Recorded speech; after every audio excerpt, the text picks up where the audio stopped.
inteligência e brutalidade, intelectualidade e intriga, religião e carnificina. O Império Bizantino era um farol de luz com um lado escuro. They called themselves Romanos, those who continued the traditions of the Roman Empire. Governados por líderes de poder absoluto e arquitetos que queriam sobrepujar Roma, os bizantinos construíram o mais longo aqueduto do mundo. Muralhas praticamente inexpugnáveis e uma colossal catedral que desafiava as leis da natureza. A church of unprecedented proportions grew up magically. Mas levar adiante o legado de Roma tinha um preço. He blinded 14,000 men, leaving every 100th man with one eye. O Império Bizantino foi a civilização dominante da Idade das Trevas. Mas após um milênio de domínio, os próprios feitos de engenharia prejudicariam o Império.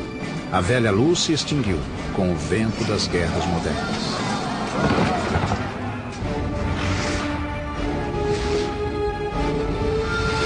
Construindo o Império. Bizâncio. Hi, I'm Peter Weller.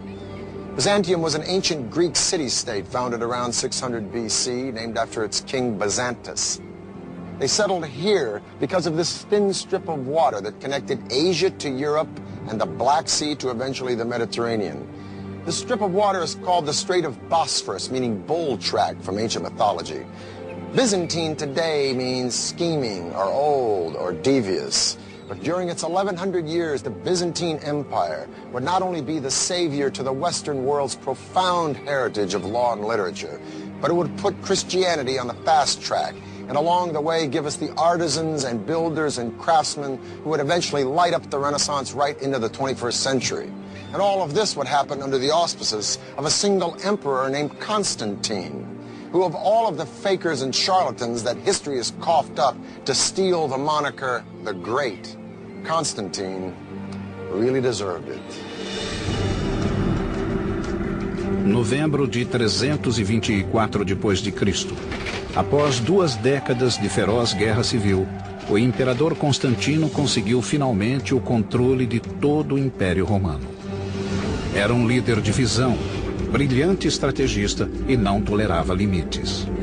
He became emperor really through his own wiles. He is ruthless in the way he assumes power. Constantine the Great was one of those rulers that changed the world. He inherited a Roman Empire which had been divided into 2 parts. Constantino reunificou o vasto império e governou bem as 2 metades. He was a very astute politician, and he was faced with the problem of both administering and of managing this enormous realm.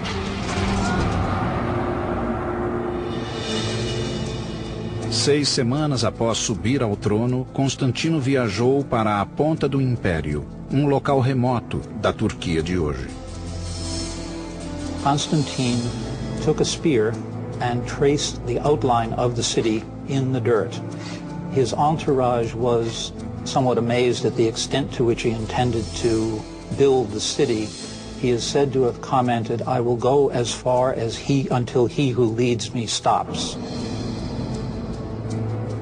Ele traçara os limites da nova capital do Império, a Nova Roma, um nome que não pegou.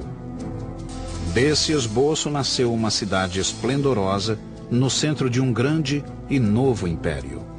A capital ficaria conhecida como Constantinopla, cidade de Constantino. Constantine effectively shifts the center of the Roman Empire and founds a new center. He was moving away from Rome with its old rivalries, political infighting, vested interests and so forth, to create something quite new, which he could mold. Constantino decidiu que a nova cidade seria construída com as técnicas aperfeiçoadas do Império Romano.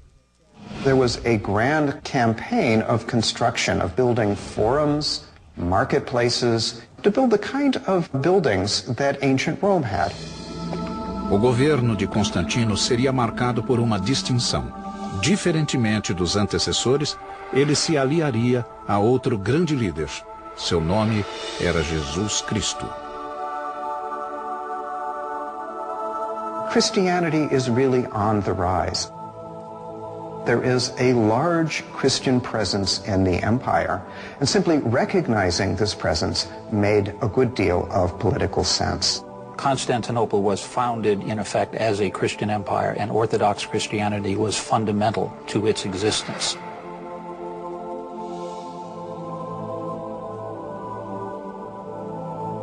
Now we have to remember that even though Constantine was venerated by Christianity, he's still an emperor. In other words, a dictator who's not only killed his son, his stepson, but also his second wife, all on the same trip to Italy. So if the boy wants a city, he's going to get a city and not take no for an answer.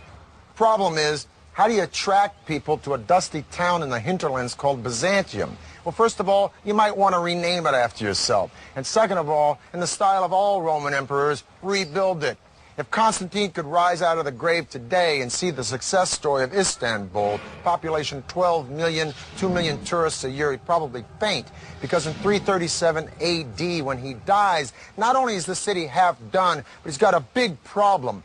Bulging population, one little provincial aqueduct in a city surrounded by sea. So there's water everywhere, but not a drop to drink. Em meados do século IV, a cidade agonizava de sede. Os sucessores de Constantino tinham de desenvolver um sistema muito maior que o de Roma para manter viva a cidade.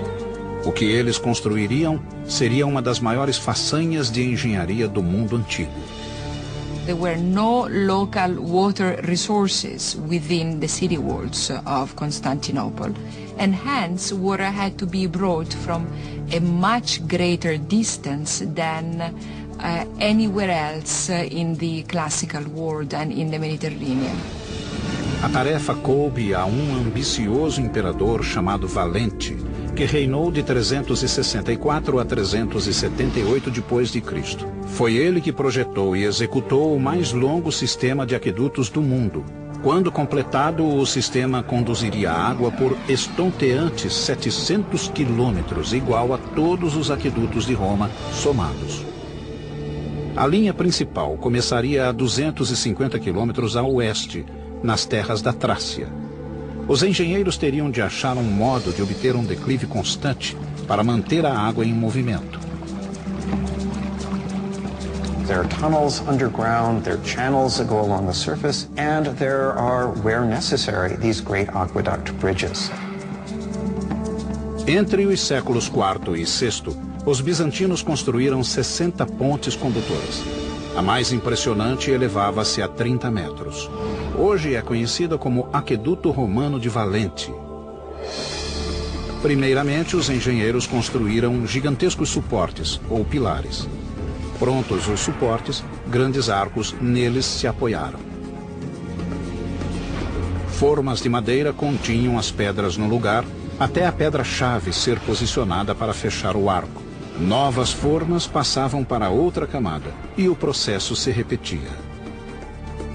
Tal como os romanos, os pedreiros bizantinos adornavam as pontes com desenhos religiosos, mas com uma diferença.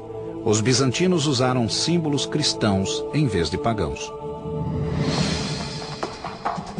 A 130 quilômetros dali, outra ponte ainda maior canalizaria a água para o centro de Constantinopla, que hoje é a maior cidade da Turquia, Istambul. I'm standing on top of the giant aqueduct bridge built for the ancient city of Constantinople under the Emperor Valens. Boy, does that name ring power to you. Valens.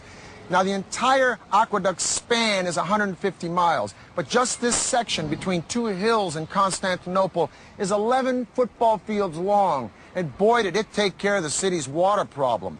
But it not only took care of the water problem, just as we've seen in all of the empires, if you want to make a political statement with a public work, you build it big. Contudo, levar a água até a cidade era apenas metade da batalha. Uma vez lá, ela teria de ser estocada, e terrenos vazios era o que mais faltava. Os engenheiros aceitaram o desafio e construíram um sistema subterrâneo mais sofisticado do que tudo o que havia no mundo antigo. Criaram mais de 150 tanques subterrâneos, e o maior é esta, a cisterna da Basílica.